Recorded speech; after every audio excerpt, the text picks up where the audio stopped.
ஜாதியெல்லாம் நாங்கள் பார்த்துருந்தோம். நீங்கள் படிங்க, இதுதான் உங்களுக்கு படித்து ஒரு போலீஸ் வேலைக்கு போகணும், ஒரு வைக்கலானோ அப்படின்னு நீதிபதி எழுதணும், அப்படின்னு கவர்மெண்ட் சம்மந்தப்பட்ட வேலைகளுக்கு நம்ம போகணும். அப்படியா? சண்டை சச்சரவு வந்து +2லே ஆரம்பிச்சுக்கிறீங்க. நாளைக்கு காலத்துக்கு நிறைய இருக்குது. அதுக்குள்ளே பெரும்பாலும் சண்டையை தவிர்க்கணும், தவிர சண்டையில் போகக்கூடாது.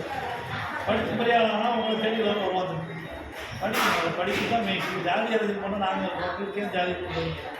உண்மையாக படிக்க வைங்க, நல்ல உங்கள் குரூப் ஒன்று எழுதுங்க. இந்த மாதிரி படிப்புகளே சம்மந்தப்பட்டதில் பொண்ணு என்ன சொல்லணும்னு கேட்க பண்ணுறோம். படிப்பு முதல்ல பண்ண வைங்க. சண்டைக்கு வேண்டாம், நாங்கள் பழைய காலமாக மாறிக்கலாம், வேறு மாதிரி போகணும்.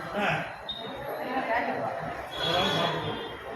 இல்லை வந்து ஆமாம், நல்ல படி போலீஸ்லாம் எழுதுனாங்க.